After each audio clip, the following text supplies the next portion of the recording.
Di kota Denpasar, Bali, terdapat sebuah makam keramat, yaitu makam seorang puteri muslim yang bernama Raden Ayu Siti Khotijah. Raden Ayu Siti Khotijah, yang punya nama asli Gusti Ayu Maderai atau disebut juga dengan Raden Ayu Pemecutan. Ia adalah seorang putri dari Raja Pemecutan. Namun tidak jelas dari Raja Pemecutan yang mana. Makam itu terletak di Jalan Gunung Batukaru, Pemecutan, Kecamatan Denpasar Barat, Kota Denpasar, Bali. Suasananya begitu asri dan rindang, karena masih banyak pohon besar yang berdiri kokoh melindungi makam kuno tersebut. Bersebelahan dengan makam kuno itu, juga berdiri pura yang lingkungannya juga masih sangat asri. Di makam kuno yang begitu terawat dan asri tersebut tertulis dalam papan keterangan. Keramat Agung Pemecutan, Makam Raden Ayu Pamecutan, alias Hajah Raden Ayu Siti Khotijah. Assalamualaikum warahmatullahi wabarakatuh. Berjumpa lagi dengan Mas Kanto Channel. Gimana kabarnya sahabat semua? Semoga selalu dalam keadaan sehat dan dalam lindungan Allah Subhanahu wa Ta'ala. Amin ya robbal alamin. Kali ini Mimin akan berkisah mengenai Raden Ayu Siti Khadijah, atau yang lebih dikenal dengan Raden Ayu Pemecutan. Seorang putri Raja Pemecutan yang dibunuh karena melaksanakan sholat maghrib. Sebelum lanjut silahkan subscribe dulu, like, komen, dan share, agar si empunya channel jadi tambah semangat. Yang sudah subscribe saya doakan rezekinya berlimpah. Amin. Dahulu kala Raja Pemecutan mempunyai seorang putri bernama Gusti Ayu Maderai, atau lebih dikenal Raden Ayu Pemecutan. Raden Ayu memiliki wajah yang cantik, hingga sang putri begitu disayang oleh sang raja, hingga menjadi kembang kerajaan. Tak sedikit para pembesar kerajaan di Bali yang ingin meminang sang putri. Namun musibah datang. Suatu ketika sang putri mengidap penyakit kuning yang susah disembuhkan. Raja Pemecutan berusaha untuk menyembuhkan sang putri kesayangan, namun belum berhasil. Hingga Raja Pemecutan membuat sebuah sayembara. Barang siapa yang bisa menyembuhkan penyakit sang putri, jika perempuan akan diangkat jadi anak raja, dan jika laki-laki akan dikawinkan dengan Raden Ayu Pemecutan. Tentu saja semua orang yang merasa memiliki ilmu penyembuhan, berbondong-bondong mengikuti sayembara tersebut. Namun tak satu pun di antara mereka yang mampu menyembuhkan Raden Ayu. Hingga kabar tentang sayembara ini terdengar oleh seorang ulama di Yogyakarta, dan beliau mempunyai seorang murid yang jadi raja di Madura, yaitu Cakraningrat IV. Raja dari Madura ini bernama asli Susro Adiningrat. Dia mendapatkan tahta kerajaan dari kakaknya Cakraningrat III. Cakraningrat IV adalah seorang pemimpin Madura Barat, bertahta tahun 1718 sampai tahun 1746. Seperti pendahulunya, dia menolak kekuasaan Raja Mataram. Dia lebih ingin berada di bawah perlindungan VOC. Di samping itu, Cakraningrat secara pribadi membenci Amangkurat keempat, Raja Mataram yang bertahta tahun 1719 sampai tahun 1726.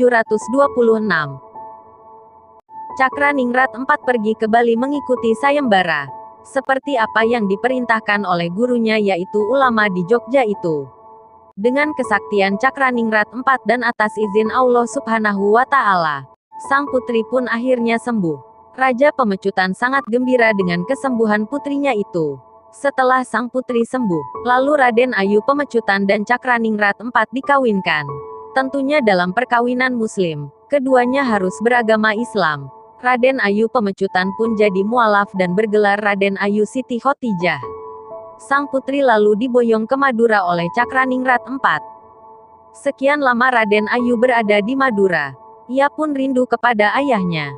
Lalu Raden Ayu meminta izin ke suaminya untuk berkunjung ke Bali. Cakraningrat pun mengizinkan. Cakraningrat IV memberikan bekal berupa guci, keris dan sebuah pusaka berbentuk tusuk konde yang diselipkan di rambut sang putri. Raden Ayu pulang ke Bali beserta 40 orang pengiring dan pengawal. Sesampainya di kerajaan Pamecutan, Raden Ayu atau Siti Khotijah disambut dengan riang gembira. Namun, kala itu tidak ada yang mengetahui bahwa sang putri telah memeluk agama Islam. Raden Ayu tinggal di Pemecutan untuk beberapa hari. Suatu ketika ada suatu upacara meligia atau nyekah, yaitu upacara Atmawedana yang dilanjutkan dengan ngelingihan, menyetanakan, Betara Hyang di Pemerajan, tempat suci keluarga, Puri Pemecutan. Raden Ayu Pemecutan berkunjung ke Puri tempat kelahirannya itu. Lalu pada saat sandikala atau menjelang petang, Raden Ayu Pemecutan alias Raden Ayu Siti Khotijah menjalankan ibadah sholat maghrib di Merajan Puri dengan menggunakan mukena. Ketika itu salah seorang patih di Puri melihat hal tersebut.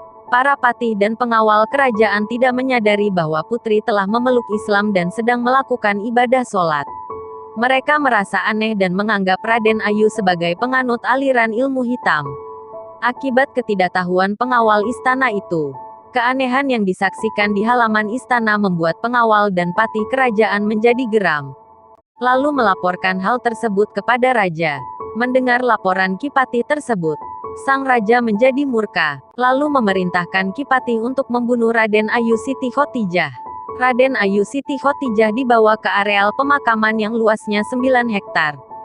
Sesampai di depan pura Kepuh Kembar, Raden Ayu berkata kepada patih dan pengiringnya, "Aku sudah punya firasat sebelumnya mengenai hal ini. Karena ini adalah perintah raja, maka laksanakanlah. Dan perlu kau ketahui, bahwa aku ketika itu sedang sholat atau sembahyang menurut kepercayaan agama Islam. Tidak ada maksud jahat apalagi ngeleak." Demikian kata Siti Khotijah. Kemudian Raden Ayu berpesan kepada sang patih, "Janganlah aku dibunuh dengan menggunakan senjata tajam. Karena senjata tajam tak akan membunuhku. Bunuhlah aku dengan menggunakan tusuk konde, yang diikat dengan daun sirih serta dililitkan dengan benang 3 warna. Merah, putih dan hitam, atau tridatu. Tusukkan ke dadaku. Apabila aku sudah mati, maka dari badanku akan keluar asap.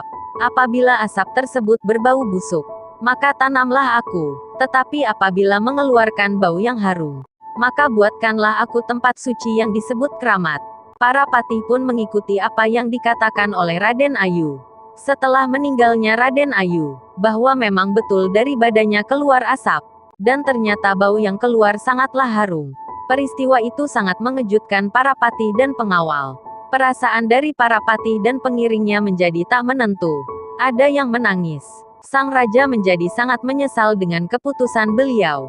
Jenazah Raden Ayu dimakamkan di tempat tersebut, serta dibuatkan tempat suci yang disebut keramat. Sesuai dengan permintaan beliau menjelang dibunuh.